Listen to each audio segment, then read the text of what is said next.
Hello students, स्वागत है आपका रितु मैम की क्लास में। NMMS परीक्षा की जोरदार तैयारी के लिए जुड़ी है हमारे चैनल से। आज हम सीखेंगे रीजनिंग का चैप्टर 3 सादृश्यता। तो शुरू करते हैं आज की क्लास। सादृश्यता इंग्लिश में बोलते हैं एनोलॉजी। सादृश्यता का अर्थ है समानता। सादृश्यता परीक्षण का उद्देश्य अलग अलग तत्वों, वस्तुओं, घटनाओं, क्रियाओं इत्यादि के बीच समानता या उनके आंतरिक संबंधों को समझना या जांच करना सादृश्यता कहलाती है। सादृश्यता में क्या होता है? अलग अलग तत्वों या वस्तुओं के बीच समानता या उनके आंतरिक संबंधों को समझना और जांच करना ही सादृश्यता कहलाती है। पहला प्रकार है शब्द सादृश्यता। शब्द सादृश्यता में क्या है? इसमें शब्दों के एक या दो जोड़े दिए होते हैं। किसी एक जोड़े में एक शब्द के स्थान पर प्रश्न चिन्ह होता है। दो जोड़े दिए होंगे जिसमें एक जोड़े में, किसी भी एक जोड़े में एक शब्द के स्थान पर प्रश्न चिन्ह होगा, जिसे दिए गए विकल्पों में से ज्ञात करना है। प्रश्न चिन्ह के स्थान पर कौन सा शब्द आएगा वो हमें विकल्पों में से ज्ञात करना है। प्रश्न नंबर 1 है हवाई जहाज, हवाई अड्डा। पहले जोड़े में हमें दो शब्द दिए हुए हैं, हवाई जहाज और हवाई अड्डा। इनके आंतरिक संबंध को हम समझेंगे। हवाई जहाज हवाई अड्डे पर रुकता है और समुद्री जहाज, और यहाँ पर प्रश्नवाचक चिन्ह है, तो समुद्री जहाज कहाँ पर रुकता है? बंदरगाह पर। तो ऑप्शन नंबर डी हमारा सही आंसर हो जाएगा। प्रश्न नंबर 2 है हमला बचाओ। दूसरे जोड़े में दिया हुआ डूबना और दूसरा शब्द लुप्त है। तो इन विकल्पों में से हमें दूसरा शब्द छांटना है। पहले हम पहले जोड़े के शब्दों के बीच आंतरिक संबंध समझेंगे। हमला बचाव का विलोम होता है, तो डूबना का विलोम क्या होगा? डूबना का विलोम होगा तैरना। ऑप्शन नंबर डी हमारा सही आंसर हो जाएगा। सादृश्यता का दूसरा प्रकार है अंक तथा अक्षर सादृश्यता। तो यहाँ पर प्रश्न नंबर 3 में हमें अंक सादृश्यता का प्रश्न दिया हुआ है, जिसमें पहले जोड़े में दो संख्याएं दी हुई हैं। पहले जोड़े के आंतरिक संबंध को हम समझेंगे। 11 गुणा 10, 11 धाई 110, इसलिए यहाँ पर 110 लिखा है। वैसे ही हम 17 गुणा 110 लिखेंगे, 17 धाई 170।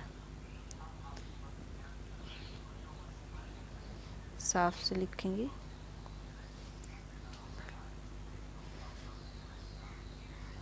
सत्रह धाई 170। तो यहाँ पर चारों ऑप्शनों में से ऑप्शन सी में 170 दिया हुआ है और यही हमारा सही आंसर हो जाएगा, ऑप्शन नंबर सी। प्रश्न नंबर 4 दिया हुआ है, जहाँ पर पहले जोड़े में हमें दो संख्याएं दी हुई हैं, 4 और 64। पहले हम इन दोनों के बीच आंतरिक संबंध को समझेंगे। उसके बाद दूसरे जोड़े में एक संख्या दी हुई है और जहाँ दूसरी संख्या के स्थान पर प्रश्न चिन्ह है। पहले हम इसे समझते हैं। यदि 4 का हम घन करेंगे तो हो जाएगा 64। उसी तरह यदि 6 का हम घन करेंगे तो हो जाएगा 216। ऑप्शन नंबर ए हमारा सही आंसर हो जाएगा। प्रश्न नंबर 5 दिया हुआ है, इसमें पहले जोड़े में दो अक्षर समूह दिए हुए हैं, दूसरे जोड़े में एक अक्षर समूह दिया हुआ है। दूसरे अक्षर समूह के स्थान पर प्रश्न चिन्ह है। तो पहले देखते हैं हम इनके बीच क्या संबंध है। ई का क्रमांक होता है 5। यदि ई के क्रमांक में हम 3 जोड़ दें तो हो जाएगा 8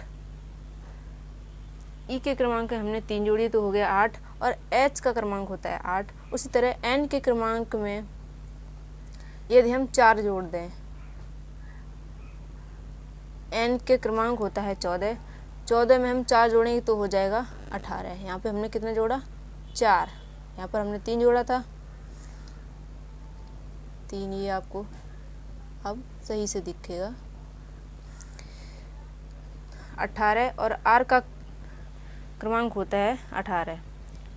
पी के क्रमांक 16 में हम 5 जोड़ेंगे तो हो जाए 21 और यू का क्रमांक होता है 21। उसी तरह आर के क्रमांक में हम 6 जोड़ेंगे, आर का क्रमांक होता है 18, 18 में हम 6 जोड़ेंगे तो हो जाएगा 24 और एक्स का क्रमांक होता है 24। उसी तरह अब हम दूसरी अच्छे समूह ज्ञात करेंगे। एल के क्रमांक में हम कितना जोड़ें 3। जिस तरह यहाँ पर पहले अक्षर में 3 जोड़ा, दूसरे में 4 और तीसरे में 5 और चौथे में 6, उसी तरह यहाँ पर प्रत्येक अक्षर में क्रम से संख्या जोड़ते जाएंगे।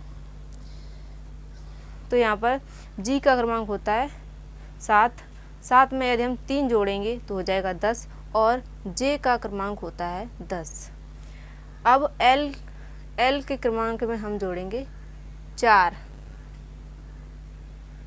एल का क्रमांक होता है 12, 12 में यदि हमने 4 जोड़े तो हो गए 16 और पी का क्रमांक होता है 16। अब एन के क्रमांक 14 में हम 5 जोड़ेंगे, एन के क्रमांक 14 में हमने 5 जोड़े तो हो गया 19 और एस का क्रमांक होता है 19। अब पी के क्रमांक में हम जोड़ेंगे 6, पी का क्रमांक होता है 16 और 16 में यदि हम 6 जोड़ेंगे तो हो जाएगा 22 और वी का क्रमांक होता है 22। तो यहाँ पर देखिए JPSV ऑप्शन नंबर वी हमारा सही आंसर हो जाएगा। अब देखते हैं प्रश्न नंबर 6। यहाँ पर पहले युग में हमें 2 अक्षर और संख्याएं दी हुई हैं। तो यहाँ पर देखते हैं H 4 और N 7, ये कैसे आया है यहाँ पर।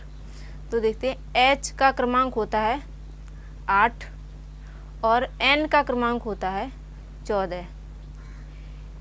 इन दोनों के क्रमांक में हमने 2 का भाग दे दिया, यहाँ पर 2 का भाग देंगे तो हो जाएगा 4 दूनी 8 और 7 दूनी 14, तो हो गया 4/7। यहाँ पर 4/7 लिख दिया गया है। अब L/T,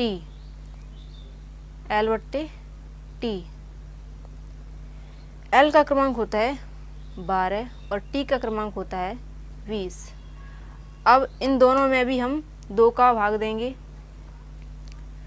तो यहाँ पर 6 दूनी 12 और 10 दूनी 20, तो आ जाएगा 6/10। ऑप्शन नंबर ए हमारा सही आंसर हो जाएगा 6/10। उम्मीद करते हैं कि ये चैप्टर आपको समझ में आया होगा। मिलते हैं अगली वीडियो में, तब तक के लिए धन्यवाद।